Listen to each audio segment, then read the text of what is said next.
भगवत गीता के 17वें अध्याय के माध्यम से श्री कृष्ण जी द्वारा हमें राजसिक और तामसिक कार्यों को कम करने और अंततः बंद करने और सात्विक कार्यों को विकसित करने का आग्रह किया गया है। इससे हमारा मन शुद्ध होगा और हम शाश्वत तत्व के ज्ञान को ग्रहण करने के योग्य बनेंगे। हालांकि हमारे सात्विक कार्यों में भी कुछ दोष या त्रुटियां हो सकती हैं, जिन्हें पवित्र करने वाले ओम तत् सत के जाप से दूर किया जा सकता है।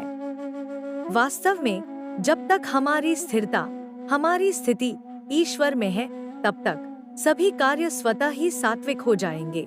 अर्जुन ने कहा, हे कृष्ण, जो मनुष्य शास्त्रों के विधान को त्याग कर पूर्ण श्रद्धा से युक्त होकर पूजा करते हैं, उनकी श्रद्धा सतोगुणी, रजोगुणी, तमोगुणी या अन्य किसी प्रकार की होती है। श्री भगवान ने कहा, शरीर धारण करने वाले सभी मनुष्यों की श्रद्धा प्रकृति गुणों के अनुसार सात्विक, राजसी और तामसी 3 प्रकार की ही होती है। अब इसके विषय में मुझसे सुन। हे भरतवंशी, सभी मनुष्यों की श्रद्धा स्वभाव से उत्पन्न अर्जित गुणों के अनुसार विकसित होती है। जो मनुष्य श्रद्धा से युक्त है, जो जैसी श्रद्धा वाला होता है, वह स्वयं वैसा ही होता है। सात्विक गुणों से युक्त मनुष्य अन्य देवी देवताओं को पूजते हैं।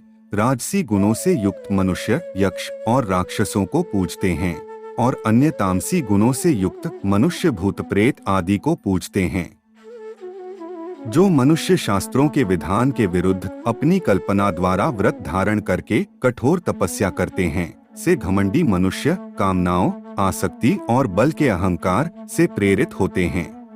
ऐसे भ्रमित बुद्धि वाले मनुष्य शरीर के अंदर स्थित जीवों के समूह और हृदय में स्थित मुझ परमात्मा को भी कष्ट देने वाले होते हैं। उन सभी अज्ञानियों को तू निश्चित रूप से असुर ही समझ। हे अर्जुन, सभी मनुष्यों का भोजन भी प्रकृति के गुणों के अनुसार 3 प्रकार का भोजन प्रिय होता है और यज्ञ, तप और दान भी 3 प्रकार के होते हैं। इनके भेदों को तू मुझसे सुन। जो भोजन आयु को बढ़ाने वाले, मन बुद्धि को शुद्ध करने वाले, शरीर को स्वस्थ कर शक्ति देने वाले, सुख और संतोष को प्रदान करने वाले, रसयुक्त और मन को स्थिर रखने वाले तथा हृदय को भाने वाले होते हैं, ऐसे भोजन सतोगुणी मनुष्यों को प्रिय होते हैं। कड़वे, खट्टे, नमकीन, अत्यधिक गरम, चटपटे, रूखे, जलन उत्पन्न करने वाले भोजन रजोगुणी मनुष्यों को रुचिकर होते हैं, जो कि दुख, शोक तथा रोग उत्पन्न करने वाले होते हैं। जो भोजन अधिक समय का रखा हुआ, स्वादहीन, दुर्गंधयुक्त, सड़ा हुआ, अन्य के द्वारा झूठा किया हुआ और अपवित्र होता है, वह भोजन तमोगुणी मनुष्यों को प्रिय होता है। जो यज्ञ बिना किसी फल की इच्छा से शास्त्रों के निर्देशानुसार किया जाता है और जो यज्ञ मन को स्थिर करके कर्तव्य समझकर किया जाता है, वह सात्विक यज्ञ होता है। परंतु हे भरत श्रेष्ठ, जो यज्ञ केवल फल की इच्छा के लिए अहंकार से युक्त होकर किया जाता है, उसको तू राजसी यज्ञ समझ। जो यज्ञ शास्त्रों के निर्देशों के बिना, अन्न का वितरण किए बिना, वैदिक मंत्रों के उच्चारण के बिना, पुरोहितों को दक्षिणा दिए बिना और श्रद्धा के बिना किए जाते हैं, उन यज्ञ को तामसी यज्ञ माना जाता है। ईश्वर, ब्राह्मण, गुरु, माता, पिता के समान पूजनीय व्यक्तियों का पूजन करना, आचरण की शुद्धता, मन की शुद्धता, इंद्रियों विषयों के प्रति अनासक्ति और मन, वाणी और शरीर से किसी को भी कष्ट न पहुंचाना शरीर संबंधी तप कहा जाता है। किसी को भी कष्ट न पहुंचाने वाले शब्द बोलना, सत्य बोलना, प्रिय लगने वाले हितकारी शब्द बोलना और वेद शास्त्रों का उच्चारण द्वारा अध्ययन करना वाणी संबंधी तप कहा जाता है। मन में संतुष्टि का भाव, सभी प्राणियों के प्रति आदर का भाव, केवल ईश्वरीय चिंतन का भाव, मन को आत्मा में स्थिर करने का भाव और सभी प्रकार से मन को शुद्ध करना मन संबंधी तप कहा जाता है। पूर्ण श्रद्धा से युक्त होकर मनुष्यों द्वारा बिना किसी फल की इच्छा से उपर्युक्त 3 प्रकार से जो तप किया जाता है, उसे सतोगुणी तप कहा जाता है।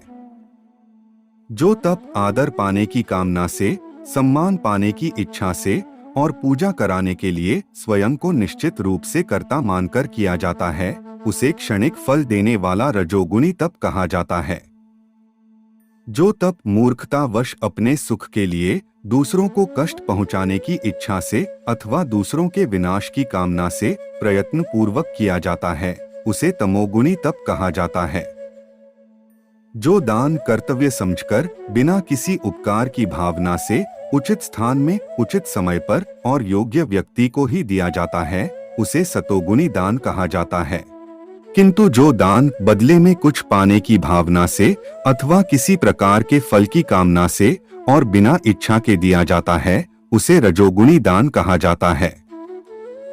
जो दान अनुचित स्थान में अनुचित समय पर अज्ञानता के साथ अपमान करके अयोग्य व्यक्तियों को दिया जाता है, उसे तमोगुणी दान कहा जाता है। सृष्टि के आरंभ से ओम तत् सत इस प्रकार से ब्रह्मा को उच्चारण के रूप में 3 प्रकार का माना जाता है और इन तीनों शब्दों का प्रयोग यज्ञ करते समय ब्राह्मणों द्वारा वैदिक मंत्रों का उच्चारण करके ब्रह्मा को संतुष्ट करने के लिए किया जाता है। इस प्रकार ब्रह्मा प्राप्ति की इच्छा वाले मनुष्य शास्त्र विधि के अनुसार यज्ञ, दान और तप रूपी क्रियाओं का आरंभ सदैव ओम शब्द के उच्चारण के साथ ही करते हैं। इस प्रकार मोक्ष की इच्छा वाले मनुष्यों द्वारा बिना किसी फल की इच्छा से अनेकों प्रकार से यज्ञ, दान और तप रूपी क्रिया तत् शब्द के उच्चारण द्वारा की जाती हैं। हे पृथापुत्र अर्जुन, इस प्रकार साधु स्वभाव वाले मनुष्यों द्वारा परमात्मा के लिए सत शब्द का प्रयोग किया जाता है तथा परमात्मा प्राप्ति के लिए जो कर्म किए जाते हैं उनमें भी सत शब्द का प्रयोग किया जाता है।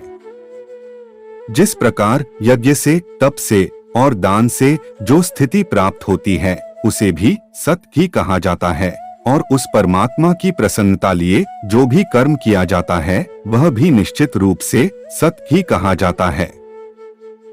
हे पृथापुत्र अर्जुन, बिना श्रद्धा के यज्ञ, दान और तप के रूप में जो कुछ भी संपन्न किया जाता है वह सभी असत कहा जाता है, इसलिए वह न तो इस जन्म में लाभदायक होता है और न ही अगले जन्म में लाभदायक होता है।